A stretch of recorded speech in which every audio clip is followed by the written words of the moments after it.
Thank you all for joining us today and welcome to the Monarch Conservation webinar series. Today's webinar is Monarch Research and Restoration Highlights, Collaborations in the West by Dr. Hilary Sardiñas from the California Department of Fish and Wildlife. My name is Alyssa Taylor. I'm a program coordinator with MJB, and I'm joined by my coworker, Jenna Tots, who is an education coordinator for MJB as well. We wanted to give a quick shout out and thank you to our sponsors for their support for this webinar series. Our supporting sponsors, Reinvent Your Waste and CPKC, and our community sponsors, East Central Energy, Hedgerow Farms, and NiSource. We appreciate their support and dedication to monarch conservation, allowing us to continue to offer this amazing opportunity. So before we get started, just a few things of note for our webinar. During this webinar, please put your questions in the Q&A box. So you'll find that down at the bottom of the screen there, the Q&A. That's where we'll be collecting all of the questions to answer at the end of this end of the session today. So we'll have probably about 10-ish minutes at the end to field questions from the webinar. With that, you'll also have the opportunity, if you see a question that you like that somebody has already asked, you'll see a little thumbs up. And what you can do is you can actually upvote that question. So that way we'll know that there's a high interest in that particular question, and we'll be able to make sure, hopefully, that we'll get to it.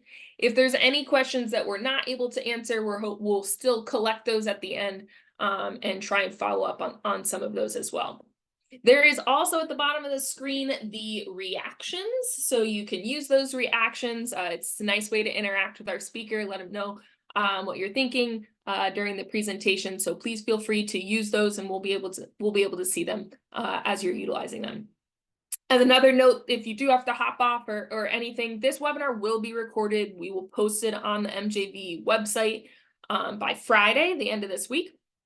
And then if you go to explore that, just note that the entire archive of our monarch conservation webinars is actually on the website. So we're talking 9 years worth of webinars. So you can feel free to explore if there's other topics of interest or if you missed any from this year as well.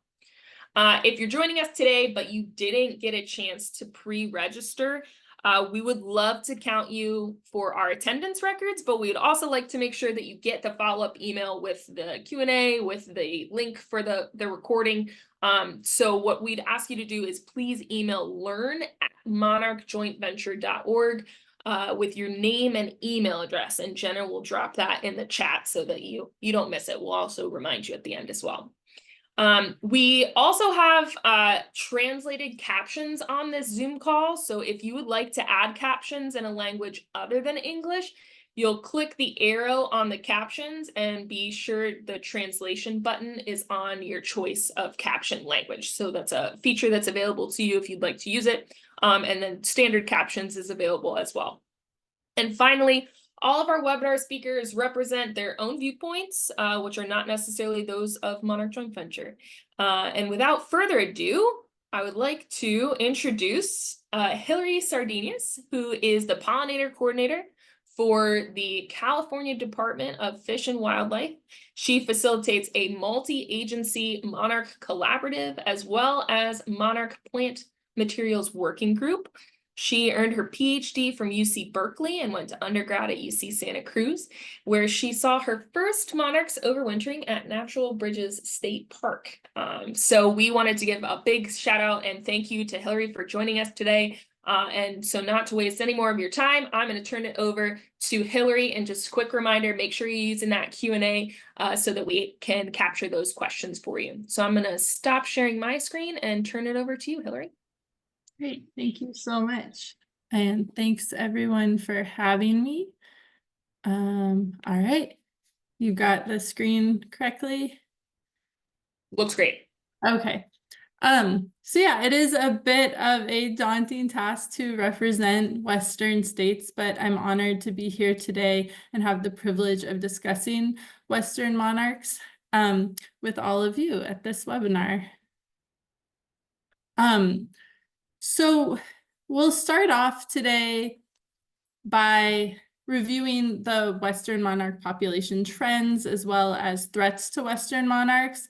And then we'll discuss the Western Association of Fish and Wildlife Agency's 50-year monarch conservation plan. And then I'll highlight actions that a variety of agencies and other entities are undertaking to conserve Western monarchs. And unfortunately, due to time constraints, I will only be able to cover a fraction of what's happening on the ground. So I just want to apologize in advance if I miss a key project or something that you're really passionate about. I also want to say that because I am the California Pollinator Coordinator, I do have something of a California bias. But that said, I did really make an effort to include activities from other states. And so hopefully this does give a broad overview. So with those caveats, let's jump in. So I do imagine that this is a graphic, and it's from Xerces Society, but one that's been shown quite a number of times in this forum. And it just is a great reminder of the migratory pathways that Eastern and Western monarch populations use. And the Western monarchs, of course, are those that overwinter along the California coast and breed west of the Rocky Mountains. But as the arrows depict and genetic assessments have confirmed, interchange between the Eastern and Western populations, and they've been found to be genetically indistinguishable. On this map, there's also a resident population in Florida, and that's shown in purple. But what it doesn't show is that there is a more newly established resident population along the California coast in urban areas. And so that's something that we'll discuss as well. This is another chart that I imagine many of you are familiar with, but if you're not, the green bars depict the counts of overwintering monarchs that volunteers have collected since the late 1990s. And these volunteers have received training and use a standardized protocol to make estimates of the numbers of overwintering monarchs at overwintering sites in California. And then that blue line actually shows the number of sites that were counted. So you can see it kind of fluctuates, but over time, more and more overwintering sites have been counted. And this count was initiated because there were concerns that monarch numbers were declining. And although the first count in the late 1990s really saw over 1 million monarchs estimated at just about 100 overwintering sites, those numbers dramatically declined in the late 1990s and have kind of persisted around 200,000 with some fluctuation. And this is including kind of that increase to the number of sites counted. But that was until around 2017-18 overwintering season when the numbers dropped to 30,000 monarchs. And that was really concerning because that was the number that a recent paper calculated was the Western population's extinction threshold, which is basically the number of individuals from which recovery is highly unlikely. And I have put that a line right at the 30,000 mark. So you can see it's a really low number.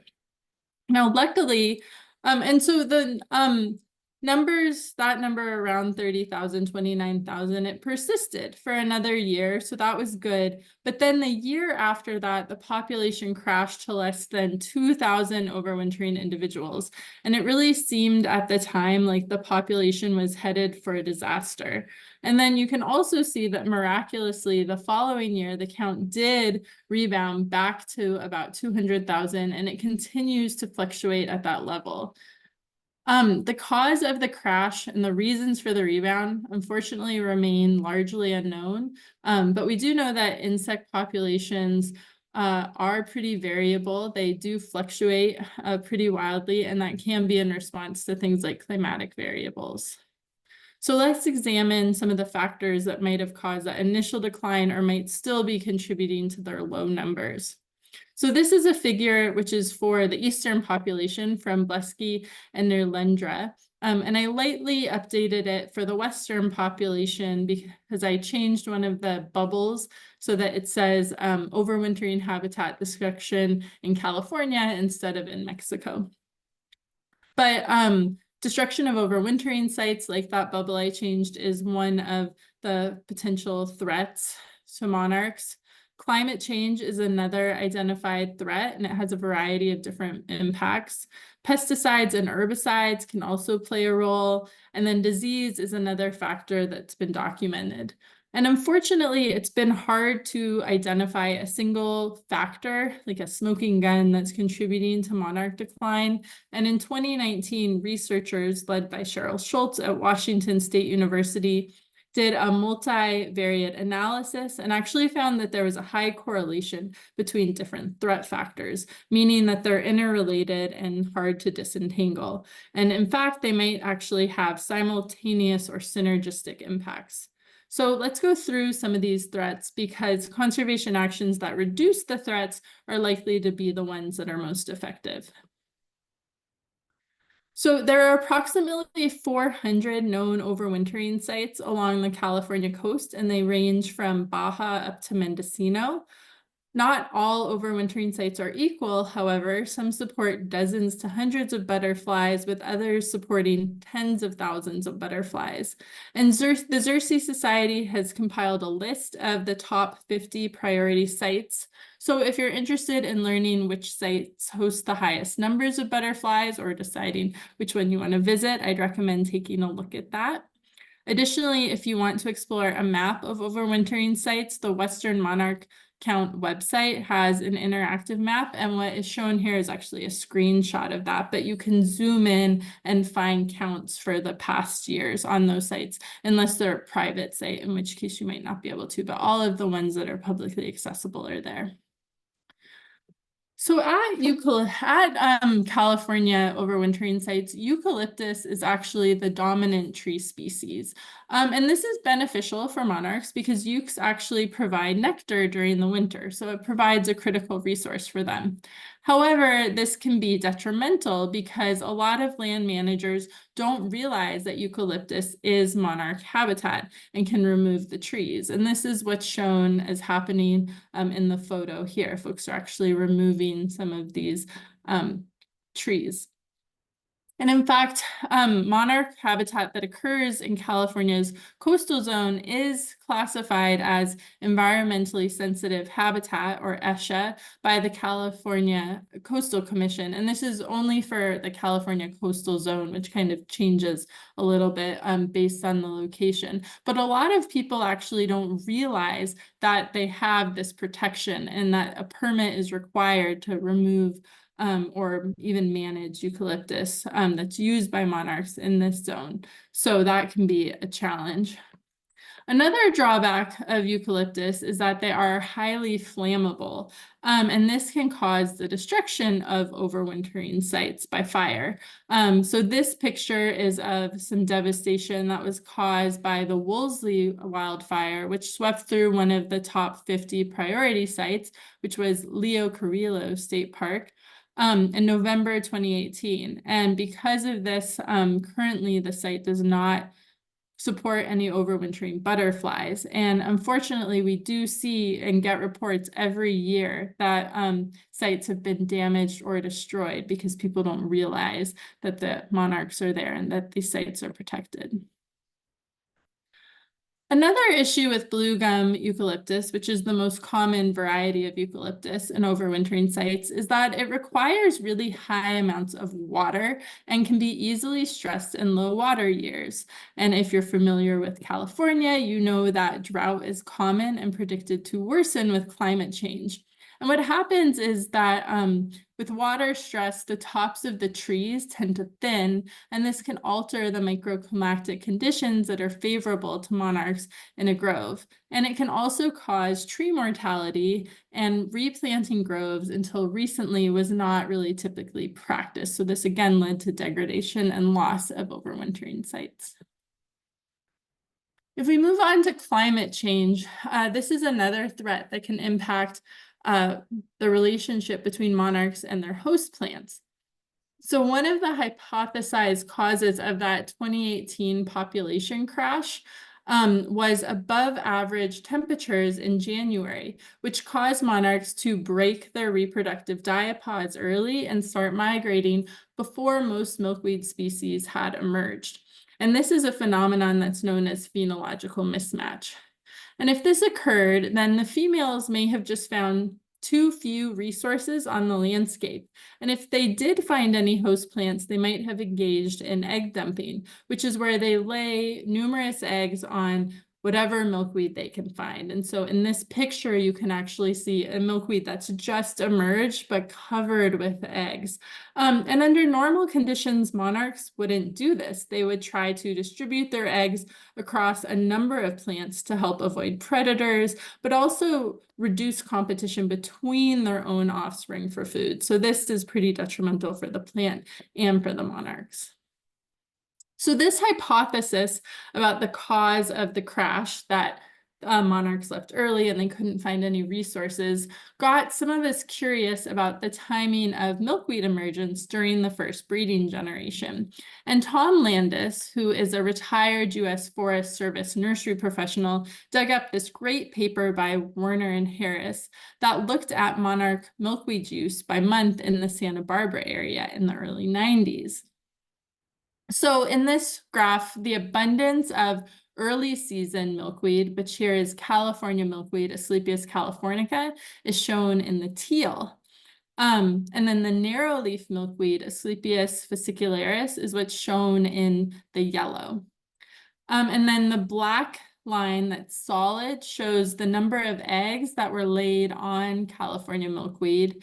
And then the dashed line represents the number of eggs that were laid on narrowleaf milkweed. So what you can see is that, the California milkweed comes up earlier, right? And then there's this peak of use of egg laying that starts in February and kind of really peaks in March and then declines. And then you see the narrowleaf milkweed kind of coming up on the landscape and monarchs transitioning and kind of using that. And then that persists longer, so they'll use it longer into the year.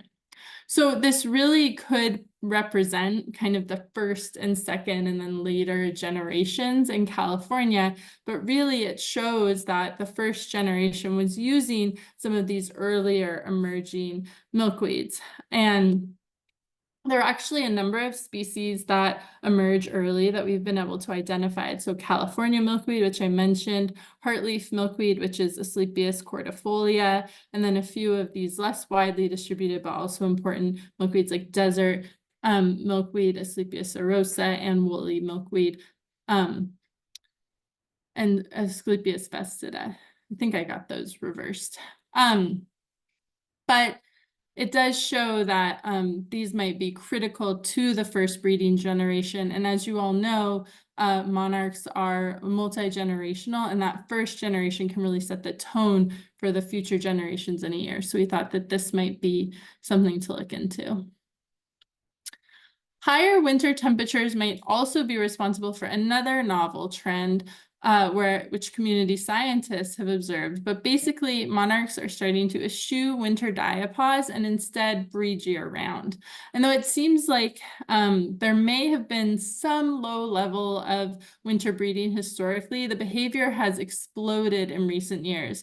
And this is a chart that David James of Washington State University made, so it shows kind of over time in the early teens, you didn't see a lot of it, but starting in like 2020, you really saw this increase of all stages of monarchs into January. Crone and Schultz estimated that in the year when there were only 2,000 monarchs in overwintering sites, there were approximately 12,000 winter breeding monarchs throughout urban coastal areas. So perhaps demonstrating a shift or a new trend. So why are we seeing this? Well, it could be that some monarchs never make it to overwintering sites due to high fall and winter temperatures. Year-round breeding is also facilitated by the planting of tropical milkweed in coastal urban areas, particularly in home gardens. And this is a species that's available in a lot of commercial outlets. Tropical milkweed, whose scientific name is Asclepias curassavica, is a non-native plant, and it doesn't die back in the winter, so it can provide this year-round breeding site. It bears noting that there are many unknowns related to this phenomenon, so it makes it really challenging to draw conclusions. For example, we don't know if some of the winter breeding monarchs rejoin the migratory population later in the year. But there are community science projects like Project Monarch Health that indicate that winter breeding population harbors higher rates of parasites and disease than the migratory population. But again, we don't know whether monarchs that are migratory and moving through coastal areas are then contracting higher incidence of these diseases if they're coming in contact with infected residents or milkweed plants. Fortunately, there are a few researchers that are exploring this topic, so we should have more information soon. So pesticides can also impact non-target invertebrates. However, it can be hard to quantify pesticide toxicity in monarchs, particularly during the breeding season, because they're spread out all over the West. So to better understand potential exposure, Halsh et al. Tested milkweed plants from a variety of land use types, including natural, agricultural, and urban. And what this figure is showing is all of the different compounds that they found and what the concentration was. And a closed circle would indicate a trace amount, whereas an open circle, which hopefully you can see, but that indicates a level above the LD50, which is the median lethal dose, which is a measure of the amount of the chemical that kills 50% of the test group in trials. On average, this group, Halsh et al., found 9 different pesticides per leaf, and in total they found 64 different pesticides, which broke down to 25 insecticides, 27 fungicides, 11 herbicides, and 1 adjuvant. So this does demonstrate that monarchs are exposed to a number of chemicals at the same time, but most of them are at pretty low rates, which means that death might not be likely. However, there could be sublethal effects like impaired navigational capacity or reduced reproductive rates. So this past January, CDFW did, however, receive reports of monarchs at Pacific Grove exhibiting signs of acute pesticide poisoning.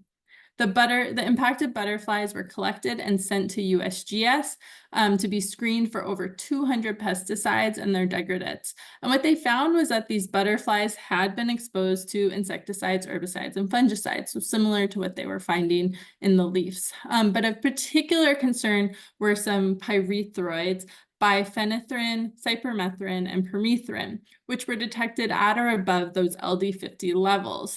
And so we don't know where the exposure occurred, but we do know that pyrethroid insecticides are really commonly used in a variety of landscapes. And given that the butterflies were found in the middle of the overwintering period, the source was likely from a home garden or a nearby golf course or commercial planting. So now the Pacific Grove Natural History Museum, which runs docent at the butterfly sanctuary, is planning to include some education around pesticide poisoning to help reduce something like this occurring again. But it does show that we do see direct mortality of butterflies from pesticides.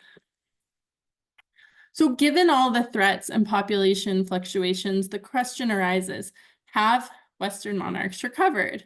And if not, are they out of the woods?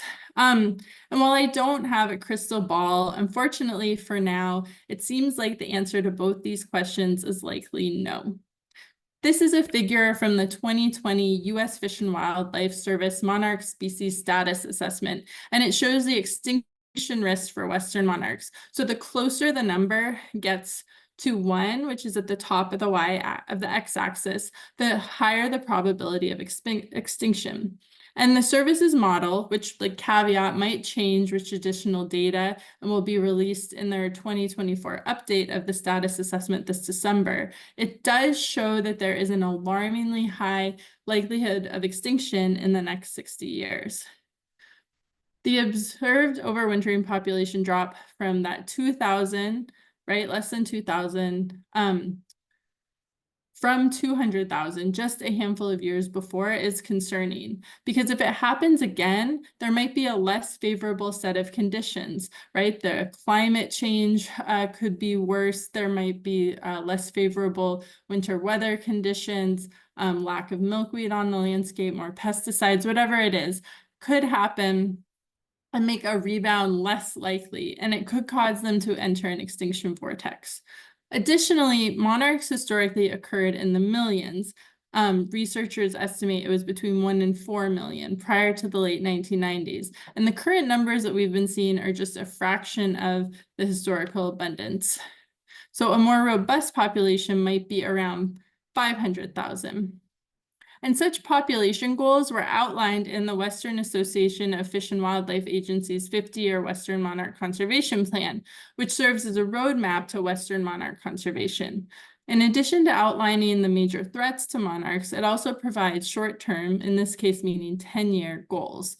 It was published in 2019, so the 10-year or 2029 population goal is a 5-year average of 500,000 butterflies at overwintering sites, which consistently host the most butterflies. So that is the same number that I just mentioned on the previous slide, 500,000. The overwintering habitat goal is to enhance the protection and management of overwintering sites. And within the breeding range, the goal is to develop an additional 50,000 acres of habitat in the Central Valley and adjacent foothills. And we'll get to why those areas are critical shortly. But if we just jump back to the figure depicting the overwintering counts, now I've added an orange dash line at 500,000, so the 5-year average population goal that we just talked about. And unfortunately, we haven't seen that many monarchs since the late 1990s. So it is ambitious, but through a comprehensive set of conservation actions taken by multiple entities across multiple scales, it could be possible. And fortunately, that WAFWA 50-year monarch conservation plan lays out specific strategies across a range of habitat types, including natural areas, agricultural areas, and urban areas.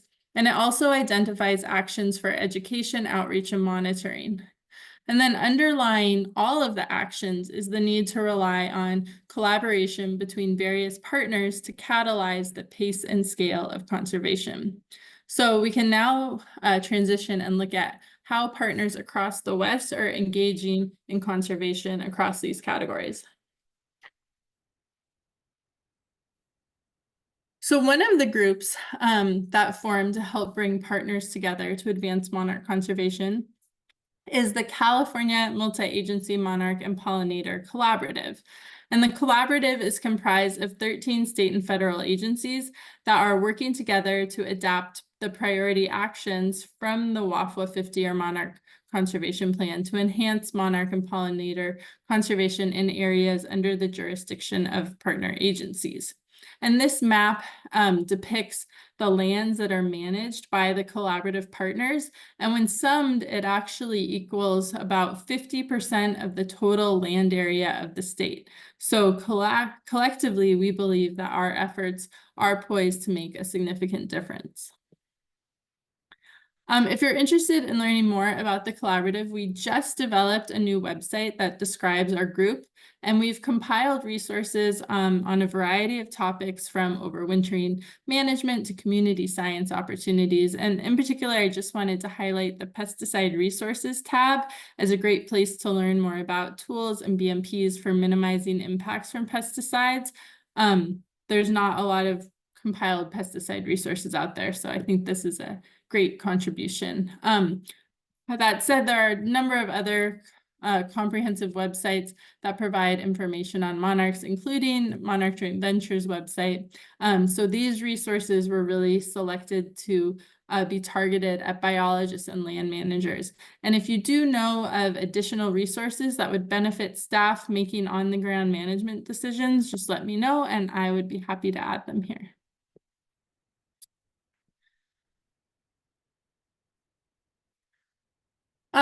One of the key activities that all of the partners that I've spoken with struggle with is just determining which actions will have the greatest conservation benefit to monarchs, particularly in the near term.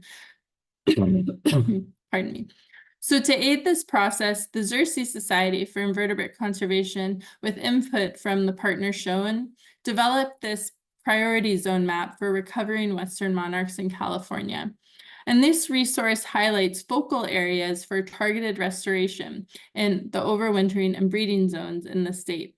So the light teal area corresponds to what is thought to be the area occupied by the first breeding generation, and it was developed using sightings recorded from January through April in the Western monarch milkweed mapper. And this area, the highest priority actions are to plant early season milkweed, like we discussed, and nectar plants. And it's thought that this action could help counteract the potential for phenological mismatch. In the tan area, which corresponds to the overwintering zone, actions include protecting and restoring overwintering habitat and planting nectar plants that would support monarchs during this period. Then in the darker teal area, that's kind of the rest of the state, the focus is to develop later season breeding and migratory habitat. And then finally, in the coastal areas that monarchs don't overwinter in, the focus would be on providing nectar resources. So this really helps people kind of hone in on just a few actions they can take if they're in these different areas. That would maybe be the biggest bang for their buck. However, once we started to try to roll this out, one of the issues we immediately realized was that partners that wanted to try to restore early season milkweed habitat could not find a lot of appropriate plant materials on the market. So to address this, we decided to join forces and form the Monarch Plant Materials Working Group in 2021. And currently CDFW and the Xerces Society co-facilitate this group, which brings together partners from state and federal agencies, resource conservation districts, native plant nurseries, and nonprofits, as well as interested members of the public to try and figure out how to begin addressing this issue. And currently the group has over 70 participants, some of who are shown here in one of our recent calls. So what the group did was start to come up with a game plan to tackle the milkweed availability issue. First, we set out to find extant early season milkweed populations on the landscape, and we quickly learned that many historic patches were actually no longer present. Of those we could find, though, we obtained proper permits to collect seed, and much of the seed came from partners like the U.S. Forest Service, including the Cleveland and Los Padres National Forests. And then we shipped the seed to the seed extractory in Bend, Oregon, and they x-rayed them, and they were able to tell us how many of those seeds were viable. We then gave that viable seed to native plant nurseries who experimented with how to grow these notoriously hard to propagate plants. So for example, the nurseries looked at whether or not they needed scarification or cold stratification, as well as what kind of pot best supported root growth. And by pooling our knowledge, we were able to successfully increase the available plant stock in California for 2 species, California milkweed and heartleaf milkweed. And we're now looking to work on woolly and desert milkweed and expand our focus to desert plants. So now that plant materials are available, we're already seeing participants in the working group take on early season milkweed restoration. For example, the Central Coast Joint Venture is installing monarch restoration projects in the Priority 1 zone along the California Central Coast. And this is thanks to funders including the National Fish and Wildlife Foundation, the U.S. Fish and Wildlife Service, and the Wildlife Conservation Board. So this map of sites in the red, that shows like overwintering sites, and then green is the coast range, and then their projects are encircled with black. And some of the landowners are that they've been able to engage are the Santa Lucia Conservancy, the Big Sur Land Trust, and the Land Conservancy of San Luis Obispo County. One of the neat aspects of this work, though, is that they're also working with researchers from UC Davis, and they've created a neat experimental design to explore how planting density can impact monarch behavior and reproductive success. So these projects are not only creating important habitat in the first priority zone, but they'll also provide more information on optimal planting densities in the West, which is a topic for which we actually have very little information.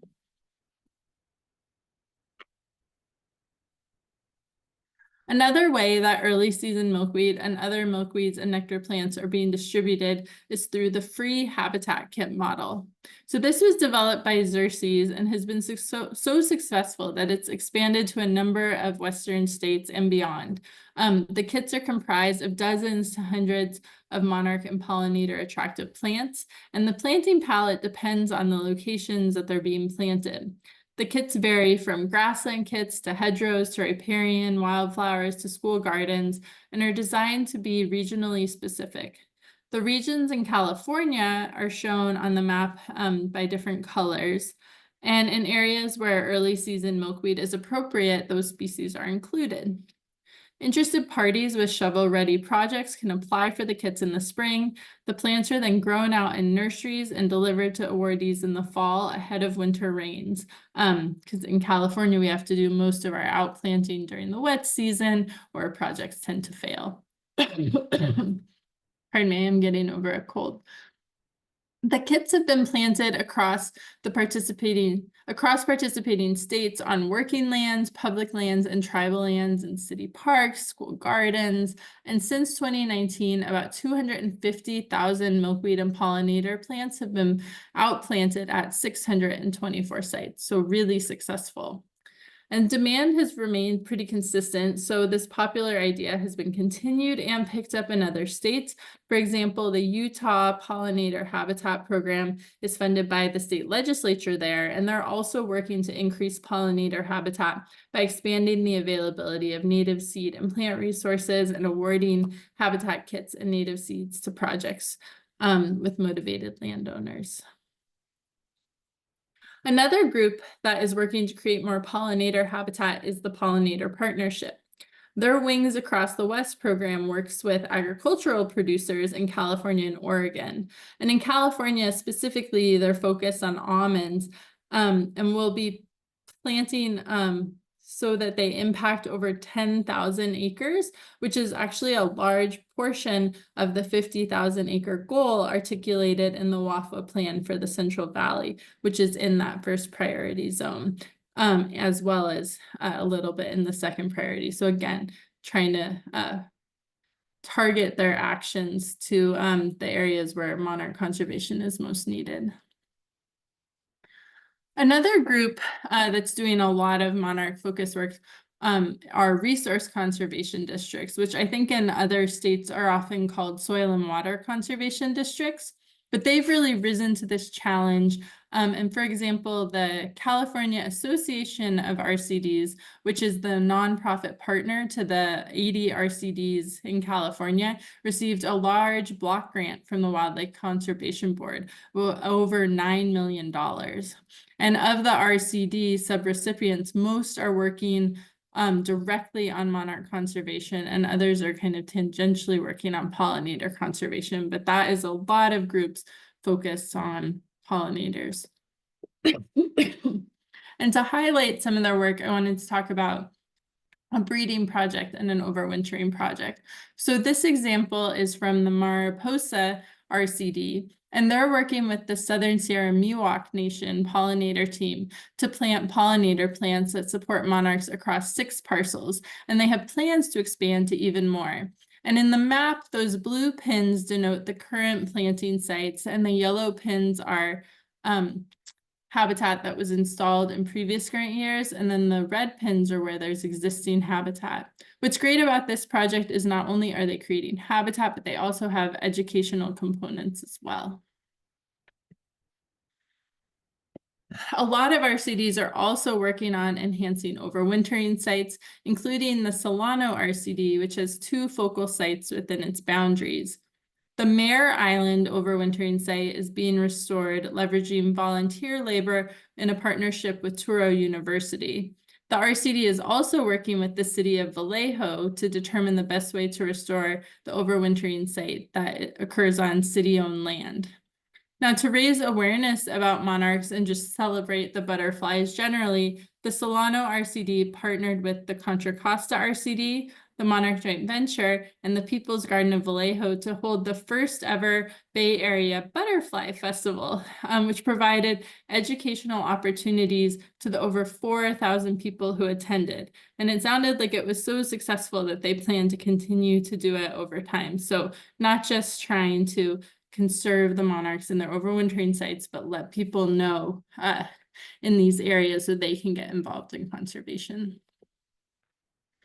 Many of the RCDs that are working at overwintering sites have contracted with Dr. Stu Weiss, who's a longtime monarch expert. And Stu's firm Creekside Science uses these fisheye lenses, like he's pictured here with, to understand insolation, or the amount of solar radiation reaching a given area. And he, along with the consulting group Althaus and Mead, are also pioneering the use of LiDAR to more accurately map groves to help understand canopy and understory structure, as well as wind exposure. And this information is then translated into habitat management plans that landowners and partners can implement to restore conditions that benefit monarchs. So that's kind of some great progress that people are making in terms of better understanding microhabitat conditions in overwintering sites. Another thing that folks are doing, and this ties into what we talked about earlier with fire, is trying to understand how fuel has been building up at sites and how they can be managed without negatively impacting monarch butterflies.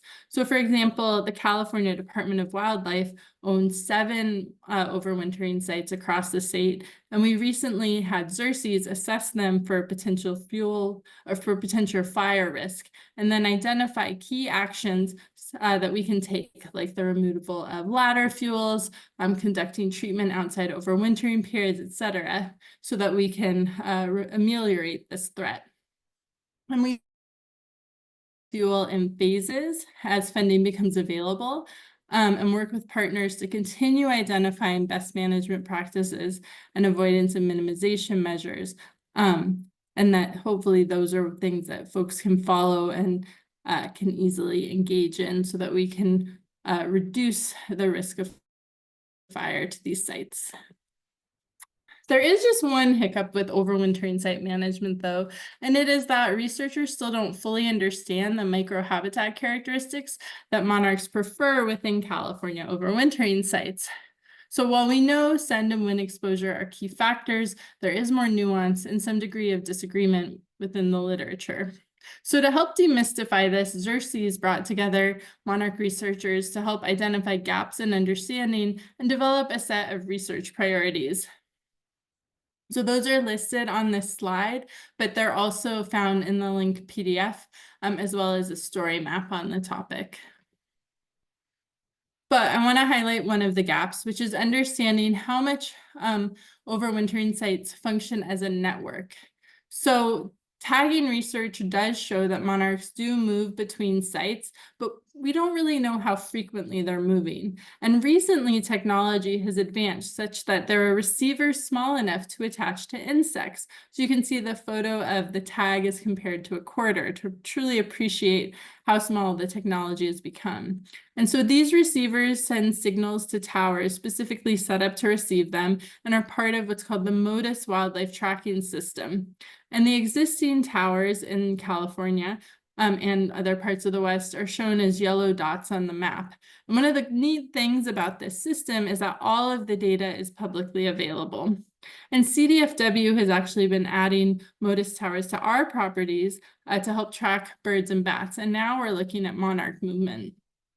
So in 2022, we trialed Motus tags at Montaña de Oro State Park to figure out a protocol that reduced risk to monarchs.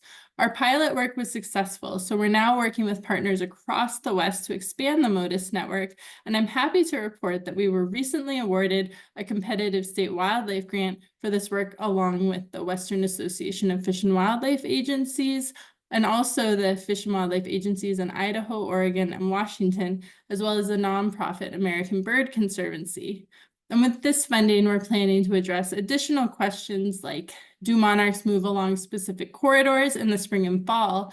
And if so, would this help us target our conservation efforts to key locations? In addition to the permanent stations, the company that developed these tags, Cellular Tracking Technologies, or CTT, also has an app that lets you pick up the tags on your phone if a monarch is in the vicinity because they're at Bluetooth frequency. So theoretically, anybody could function as a mobile Motus station. And this concept was actually piloted with success in the East last year. So please keep a lookout for calls to participate in a future new community science project once we deploy more tags across the West. So you could download the app and hopefully track monarchs for us. Another community science project collecting important information to guide on-the-ground actions is the Monarch Genomics Project. And its title is a little bit of a misnomer because it's actually collecting a lot more data than genetics. But one of the questions it hopes to answer is whether there's a difference between the resident and migratory populations. And so this project asks volunteers to collect already dead monarchs, freeze them to preserve the genetic materials, and then they ship them to Colorado State University, where Dr. Chris Funk's lab conducts genomic analysis. He then sends the specimens to Dr. Louis Yang at UC Davis for an analysis that helps us figure out where the monarchs originated in the West. And finally, they get sent to Dr. Micah Friedman at the University of British Columbia, where he looks at which species of milkweed the monarchs use. And to participate, you can visit the website, which can be found at CDFW's Wildlife Branch Permitting website under the Monarch Genomics tab. Watch 2 short videos or like less than 5 minutes. Take a quiz, and if you pass, you're added to the project scientific collecting permit. And once you're on the permit, you can request the necessary supplies from the Funk Lab, which will ship them to you. And finally, if you find any dead monarchs, you freeze them and ship them like I described.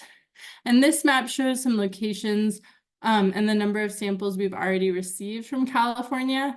And we have gotten a lot from overwintering sites. We're really encouraging folks to look within the summer breeding population. And you can also participate in this project anywhere in the West. The U.S. Fish and Wildlife Service is funding it outside of California. So, and you don't need a permit to collect outside of California and most other states. So please do consider getting involved and learning more. There's a ton of different ways to get involved in community science. So you can get trained to participate in the Western Monarch Count. You could just add sightings of monarch and milkweed to the Western Monarch Milkweed Mapper or iNaturalist. You can contribute to the Integrated Monarch Monitoring Project, which was the topic of the webinar last month. Or you could tag monarchs as part of the Southwest Monarch Tagging Project, which, because it involves handling monarchs, also requires participants to get added to the scientific collecting permit. But don't let that deter you. Again, you just need to pass a quiz and make sure you follow the protocols of the project. And I'm also happy to report that they do have a newly active permit in California. So I just want to wrap up by talking about what some federal agencies are doing that don't really neatly fit into one category, but they provided me some slides, so I just wanted to highlight their efforts. So the Bureau of Land Management has identified monarchs as a sensitive species, and they're engaging in proactive conservation efforts like identifying and protecting existing milkweed on their lands, enhancing nectar resources, and training their biologists. They've also worked with NatureServe to model the value of habitat to monarchs across the West, and they have this great map that can assist with site prioritization along with that priority zone map.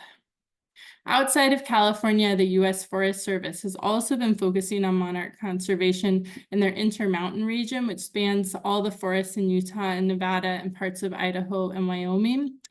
Because the area is so arid, many of the forests are focusing on riparian restoration that includes monarch-friendly features.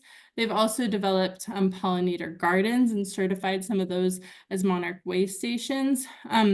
And speaking of that Southwest Monarch Tagging Project, one of the forests tagged some monarchs in Utah and actually had them redocumented at Pacific Grove, California, which I talked about earlier, which is over 727 miles from where they were tagged. So not only does it demonstrate that neat connection between Utah and California, but also shows how far monarchs are going and where they're going.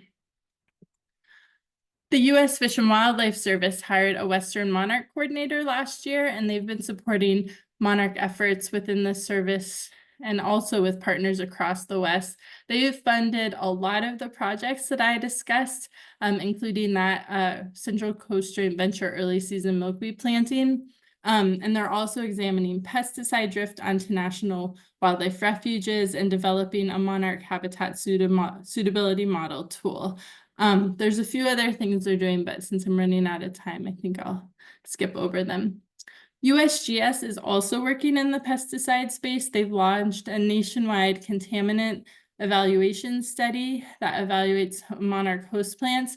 What I do think is cool and unique about this study is they're not just looking at pesticides, but also herbicides, PFAs, the forever chemicals, antibiotic resistant genes, and microplastics, all of which are potentially harmful to monarchs, but have only recently been identified as threats. So this is something you really need to look out for. I also just want to point out, given all these diverse approaches, it's important to communicate the best management practices around monarch conservation. So the WAFWA Western Monarch and Native Insect Pollinator Working Group, which also brought you that 50-year monarch conservation plan, developed a series of 5 one-page fact sheets about monarchs. It ranges from the threats to why migration is important. And so these can be downloaded on their website and used. But also you could put interpretive signs at your monarch sites. So a lot of people I talk to don't realize monarchs overwinter in California. And so one way to kind of combat that is by trying to put signs in overwintering sites. And the Western Monarch Trail developed these adaptable signs that you can apply for and have at your site and kind of customize. And the Xerces Society took that project over, and you can get some of the signs by emailing monarchtrail@xerces.org if that's something that you want to do. It's also important to reach the youth. So some folks have been working on youth gardens. So this is an example of a project, I'm almost done, that was supported by the U.S. Forest Service and the U.S. Fish and Wildlife Service up in Wairika. And then, of course, you can get involved in a bunch of different working groups. So here are some that are in California, and hopefully my slides will be available kind of post-webinar. So if there's one that you're interested in getting involved in, you can join. So I think I need to skip ahead to the end. So I just wanted to mention that the 50-year monarch conservation plan is going to be updated. So look for an update of that. And also, I'm sure you all have heard that there's the listing decision from the service is due out in December, and that might change a lot of things and what we're doing in the West as well. So it'll be interesting to see what all of these partners do in response to that. And with that, I will wrap up and open it up for questions. Thanks to all the partners who provided information that I could cover in this presentation. Thank you, Hillary. I know there's a lot of information out there. There's a lot of projects out there, but thank you so much for taking the time to share a brief intro into the many projects. We won't have time to answer all the questions today, but I do want to kind of hit some of them. Again, we'll try and get to some of these in the follow-up email as well. But there's one question I'm going to kick it off with, and I think it's an interesting one, and it is, are any other butterfly species impacted the same way as monarchs? I think it's an important question to highlight.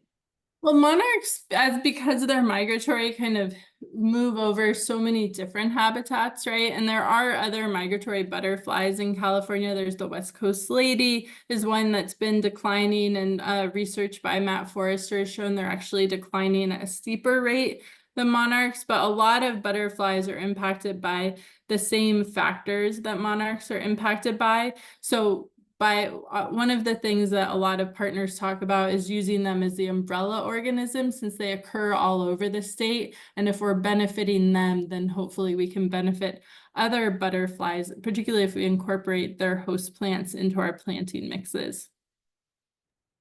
Awesome, thank you. Let's see, what else do we have here? So we have quite a few questions. Did the low numbers in 2022, was there any correlation with lack of counters potentially because of the pandemic, or that participation potentially? So we actually had, if we were to go back and look at that slide, we still had really good site coverage in that year. And a lot of people, once they heard that there were low numbers, were turning out. And so I don't think it was correlated with observers. And in relation to kind of the overwintering sites, where did monarchs roost before the introduction of eucalyptus, or how long have those eucalyptus been, in the state of California? Is that something that we know? Yeah, so the Xerces Society just brought on a firm, and I'm forgetting their name, but they, I think the San Francisco Estuary Institute looked into this and kind of took a historical ecology approach where they were looking at what monarchs were using. And so it does look like, they were using Monterey pine, Monterey cypress. Of course, those had a pretty narrow range in California. So it sounds like maybe some willows and sycamores, but that was something that they were going to investigate more. But it is possible that eucalyptus facilitated some expansion of monarchs into different areas. But yeah, it is definitely an area of active inquiry, and hopefully SFEI will publish their findings. Very cool. That's awesome. In relation to the plan processes, how much does it cost, or will it cost to potentially restore 50,000 acres in the Central Valley, or what might that processes look like? I know that's a loaded question, I imagine, and might multifaceted. It's hard. A few of the things that I wasn't able to cover today, but the California Department of Food and Agriculture has a pollinator conservation program where they provide funding to agricultural entities to create, hedgerows and other pollinator habitat. It's very similar to what the Natural Resources Conservation Service has, and they actually have a declining species fund with specific monarch targeted money in California, and I imagine other states. So those provide cost share programs to help make it less expensive to put pollinator habitat on the ground. But then you also have like those free habitat kit programs, funding from a variety of different grant sources. So, even though it can be expensive and challenging to put habitat on the ground, there is a lot of attention on it and people engaging in it. So I think 50,000 is not that inachievable of a number. And I don't think it, based on all these sources, would cost an individual that much to do. Awesome. In relation to, I know we only have a few minutes, so I'm going to skip to some of the questions that are particularly related to some of the projects that are going on. So as far as the transmitters, the blue morpho transmitters, someone had mentioned, the weight of that tag they heard was somewhere between 10 to 20% of the monarch's total body weight. Does that affect how that individual might move around, or what does that look like? So initially the original tags were up to 50% of the monarch's body weight, and those were trialed in the East and they had successful results. Then there was another tag that we tried through low tech that also got, we showed was successful, but a researcher, Lee Brown at James Madison University, has really been looking into this and has been attaching different types of tags to the monarchs and looking at their movement and how it affects their behavior. And so far it seems like, while they are momentarily kind of like surprised to have this on their back, they do eventually warm up. start moving. And it seems like it's not a big impact on their fitness, but I am looking forward to the publication of her findings. But right now, given the amount of information that we can learn and how it can help us target our efforts, and that we really are only impacting a pretty small number of monarchs, it does seem like even if there are some fitness costs, it might be worth it to, tag some of them. Of course, if the numbers drop again, we might ask folks to suspend the sorts of activities until they recover. Thank you. It'll be interesting as technology moves on to see how much smaller these tags can get. It is really impressive. They're every tiny. year. And they're light. They're like, 0.05 grams right now. It's pretty wild where we've come from. Let's see if I can sneak in one or two more questions. As far as the genomics project, does that span outside of California in this particular case? Does the genomics project want samples collected in Texas or other areas? Oh, that's a good question. There is another project that's working nationwide and collecting samples from all over the US that was, I believe it was featured in the or the New York Times, and I can't remember which researcher was working on that. But in all of the Western states where the Western population goes, yes, they are interested in samples from that whole area. Awesome, thank you. And then I'm going to try and get one last question in here. Again, just know we're going to try and get some answers to some of these. As far as like the early season milkweed project and the production of early season milkweed, is there anywhere to find that information or specific information for counties? So like if there's a target of what areas have been identified to get those early season milkweeds in, and are you looking for more growers to help support those efforts?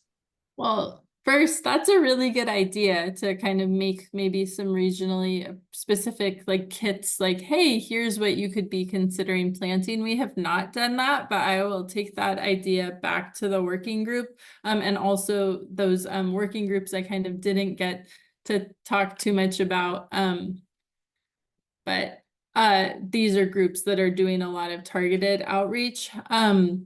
I think, and yes, I think there's more demand for the species right now than there is supply. So I think it would be great for folks to continue offering them and to offer from different genetic sources. So we're not just kind of having the few places that we've identified. But if people are interested in getting involved or even helping create these materials, please let me know. Join our plant materials work group. Yeah, you can just email me and we will get you signed up for the meetings.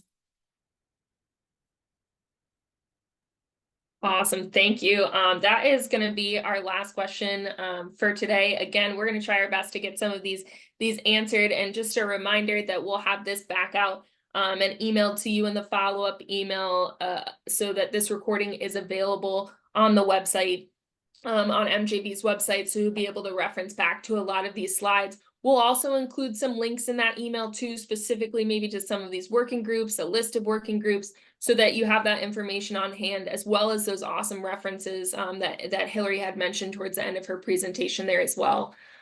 So I do just want to give a really big shout out to Hillary again for presenting and providing all of this information to us. And thank you all for joining us and participating and asking these awesome questions. We will be putting a feedback form into the chat. So if you can, please take the time to fill that out. It helps us get ideas for next year. It helps us, get all of the interests covered from all the wonderful information that's out there in relationship to monarchs and pollinators.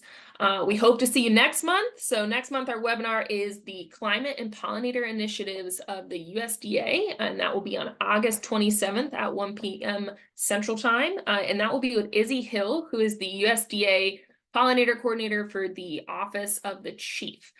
So once again, thank you again, and thank you to Hillary, and we look forward to seeing you hopefully next time, and have a great day. Thanks so much. Thank you, Hillary.